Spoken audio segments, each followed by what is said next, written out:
खबरें जो आपको सीधे जोड़ती हैं हमसे, जिनका आपकी जिंदगी पर होता है सीधा असर। खबरों की वही तस्वीर, बिना बदले बिना डरे, जज्बा सच का लिए, सच दिखाते हैं। आयुर्वेद विश्वविद्यालय में अंतर्राष्ट्रीय कॉन्फ्रेंस और शब्द मानकम का होगा भव्य आयोजन। आयुर्वेद विश्वविद्यालय में होगा वैश्विक आयुर्वेद विशेषज्ञों का जमावड़ा। आयुर्वेदिक औषधियों के मानकीकरण पर देश विदेश के 344 विशेषज्ञ करेंगे मंथन। और शब्द मानकम 8 देशों और 13 राज्यों के प्रतिभागी करेंगे 260 शोध पत्रों का वाचन। राजस्थान के राज्यपाल महोदय करेंगे कॉन्फ्रेंस की अध्यक्षता। उप मुख्यमंत्री होंगे मुख्य अतिथि। परिसर स्थित होम्योपैथी महाविद्यालय का माननीय राज्यपाल के कर कमलों द्वारा होगा लोकार्पण। आयुर्वेदिक शोध और मानकीकरण पर 6 एमओयू पर होंगे हस्ताक्षर। आयुर्वेद में वैज्ञानिक प्रमाणिकता और वैश्विक स्वीकृति पर जोर। लगभग 500 प्रतिभागियों के साथ औषध मानकम बनेगा आयुर्वेद शोध का केंद्र। आयुर्वेद विश्वविद्यालय का सम्मेलन आयुर्वेदिक औषधियों के भविष्य की दिशा तय करेगा।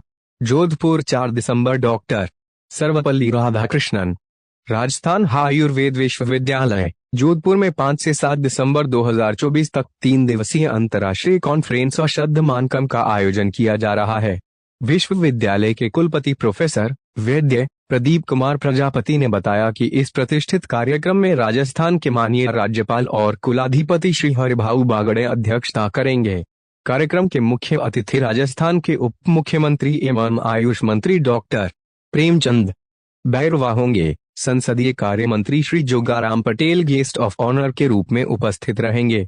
इस अवसर पर पूर्व कुलपति प्रोफेसर BL गौड़, गुजरात आयुर्वेद विवि के पूर्व कुलपति डॉक्टर SS सावरीकर और एम्स जोधपुर के अध्यक्ष डॉक्टर SS अग्रवाल भी विशिष्ट अतिथि के रूप में शिरकत करेंगे। परिसर स्थित होम्योपैथी महाविद्यालय का माननीय राज्यपाल महोदय के कर कमलों द्वारा लोकार्पण होगा। इस अंतर्राष्ट्रीय कॉन्फ्रेंस में देश विदेश के कुल 344 एवं विश्वविद्यालय के 150 प्रतिभागी सहित कुल लगभग 500 प्रतिभागी शामिल होंगे। इनमें 8 देशों और भारत के 13 राज्यों के प्रतिनिधि भाग लेंगे। कॉन्फ्रेंस के दौरान कुल 260 शोध पत्रों का वाचन किया जाएगा। इस कॉन्फ्रेंस में 6 प्लेनरी सेशन और 17 पैरेलल सेशन आयोजित किए जाएंगे। इन सत्रों में आयुर्वेद औषधियों के मानकीकरण, उनकी गुणवत्ता और अनुसंधान पर गहन विचार विमर्श किया जाएगा। कॉन्फ्रेंस के दौरान विभिन्न संगठनों और संस्थानों के बीच कुल 6 MOU समझौता ज्ञापन पर हस्ताक्षर किए जाएंगे। ये MOU आयुर्वेद के क्षेत्र में अनुसंधान, शिक्षा और औद्योगिक सहयोग को बढ़ावा देने के उद्देश्य से किए जा रहे हैं। कुल सचिव अखिलेश पीपल ने बताया कि इस आयोजन से न केवल आयुर्वेद के क्षेत्र में शोध को प्रोत्साहन मिलेगा, बल्कि नई शोध दिशाओं का भी उद्घाटन होगा। कार्यक्रम के आयोजन अध्यक्ष प्रोफेसर गोविंद सहाय शुक्ल ने बताया कि इस कार्यक्रम में भाग लेने के लिए अमेरिका, जर्मनी, जापान, श्रीलंका और नेपाल सहित 8 देशों के प्रतिनिधि उपस्थित होंगे। भारतीय प्रतिनिधि भी विभिन्न राज्यों से इस आयोजन में भाग लेने आ रहे हैं। यह कॉन्फ्रेंस आयुर्वेद की समृद्ध परंपरा और आधुनिक विज्ञान के समन्वयन का उत्तम उदाहरण प्रस्तुत करेगा। प्रेस कॉन्फ्रेंस के अवसर पर आयोजन उपाध्यक्ष एवं द्रव्य गुण विभाग अध्यक्ष प्रोफेसर चंदन सिंह, उप कुल सचिव डॉक्टर मनोज कुमार अदलखा, विवि के मीडिया प्रभारी एवं क्रिया शारीर विभाग के विभाग अध्यक्ष प्रोफेसर दिनेश चंद शर्मा एवं सहायक आचार्य डॉक्टर प्रवीण प्रजापति उपस्थित। दिसंबर से 7 दिसंबर तक एक औषध मानकम का अंतर्राष्ट्रीय सेमिनार हम यहाँ करने जा रहे हैं, जिसमें विभिन्न प्रकार की, आप लोगों को पता भी होगा आजकल कि हमारे सबसे ज्यादा दिक्कतें हमारे औषधि को लेकर, क्वालिटी कंट्रोल को लेकर होती हैं। और इस समय करीब करीब 4000 से 8000 फार्मेसियां हमारे इंडिया में काम कर रही हैं। बहुत सारी फार्मेसियां डायरेक्ट एक्सपोर्ट भी करती हैं, बहुत सारी अपने यहाँ भी बनाती हैं। तो इन सब चीजों को ध्यान में रखते हुए जो एक पैरामीटर बनाए गए हैं गवर्नमेंट ने, जो हम लोग पढ़ाते हैं लिखाते हैं, उसमें बहुत सारी प्रॉब्लम्स को ध्यान में रखते हुए इसका आयोजन किया गया है। इसमें हमारे देश के करीब करीब 344 लोग जो है रजिस्टर्ड है, जो बाहर से आ रहे हैं। हमारे यूनिवर्सिटी के करीब 150 टीचर्स जो इसमें ऑलरेडी रजिस्टर्ड हैं, तो कुल मिला के 500 के करीब हमारे डेलीगेट्स इसमें पार्टिसिपेट करेंगे।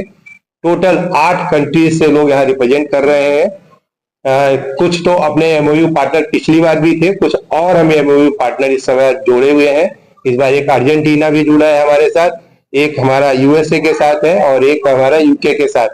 3 नए एमओयू हम इंटरनेशनल लेवल पे कर रहे हैं और 3 ही एमओयू हमारे नेशनल लेवल पे हो रहे हैं। तो कुल मिला के 6 एमओयू हम यहाँ करने जा रहे हैं। साथ ही हमारे इस आयोजन के इनॉग्रल सेशन की अध्यक्षता हमारे अपने राज्य के कुलाधिपति, हमारे कुलाधिपति और अपने राज्यपाल साहब जो है, महामहिम राज्यपाल साहब इसकी अध्यक्षता करेंगे। कल उन्होंने 10:30 से 11:30 का टाइम दिया है, आप सभी लोग उसके लिए आमंत्रित हैं। इसमें हमारे मंच को साझा करने वाले हैं माननीय उप मुख्यमंत्री जी प्रेमचंद बैरवा जी, योगाराम पटेल जी, हमारे माननीय मंत्री, और साथ में हमारे कई पूर्व 2 कुलपति मंच पे होंगे।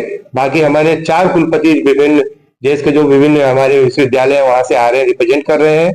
तो कोशिश हमारी ये है कि इस औसत मानकम के थ्रू हम अपने जो भी लोग हैं उनको ज्यादा से ज्यादा अवेयर कर सके कि कैसी दवाई, क्योंकि आज ही हम देख रहे थे किसी मधुमेहारी चूर्ण का, इसका जो मधुमेह का चूर्ण में वो मॉडर्न दवा मिला के दे रहे हैं और उसका बहुत ज्यादा क्रिटिसाइज हो रहा है। तो इस तरह की प्रैक्टिस बहुत चल रही है, तो उसमें हमें अलर्ट होने की जरूरत है।